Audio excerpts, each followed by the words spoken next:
The Lord be with you. Okay, bear with me for a minute. I need to make sure I have everything that I need. Bluetooth wireless speaker. Let's see, can I get the charger? I probably should have brought 2 or 3 more of these for all the devices. Got my iPhone, got my earbuds,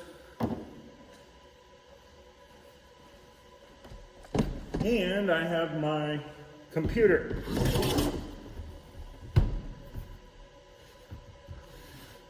There. Now I think I'm ready to finally begin. We are living in a different world, aren't we? I know pastors who preach with their sermon notes on their iPads. I have access to 6 versions of the Bible, all available on my iPhone anytime I want at the touch of a button. I once watched as my daughter stood in front of a microwave oven.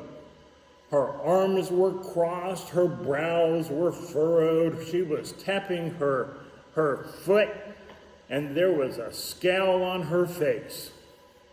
The microwave was taking too long. It's too slow, Dad. That's what she said. A microwave oven. If she only knew. Some of us remember old rotary dial phones with cords that would jerk the phone out of your hand if you walked too far away from the telephone's base. Now everyone has cell phones, and we text and we tweet and we Facebook and selfie and order tickets and make reservations and pay bills all on our phones. The only thing we don't do with our phones is actually use them as phones. My daughter will often text me even while we are sitting in the same room. It's a different, fast-paced, ever-changing world out there.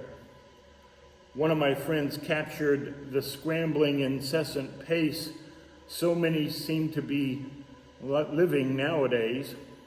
And I'm quoting him. Pastor, could you wave a spiritual wand, quote a verse, give me some faith formula, pray a magic prayer, and make it all better?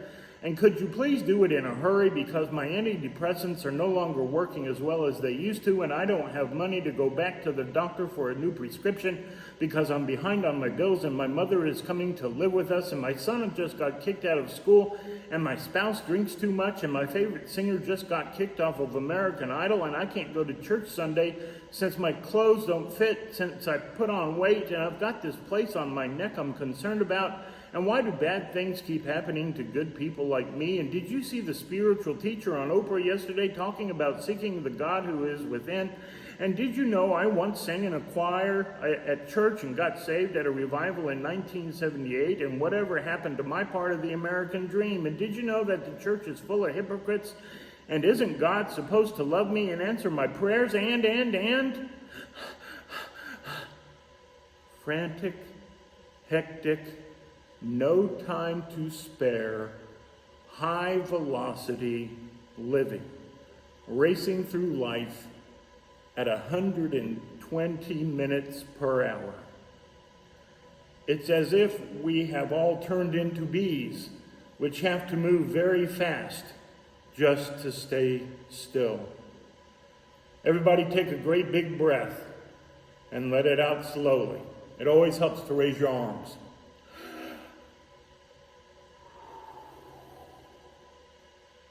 You and I are called to sing the Lord's song in a foreign land. You and I are called to sing a song of peace in a world of violence. You and I are called to sing a song of hope in a world filled with fear, and a song of love in a world of hate. And if you are a person who has yet to call themselves Christian, you are still called to all these glorious purposes. You just don't know it yet. Are you committed to earthly time ruled by a clock?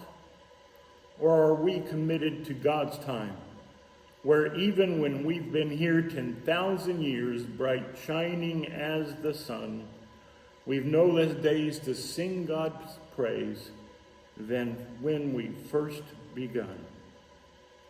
A person once said, how long a minute is depends on which side of the bathroom door you're on.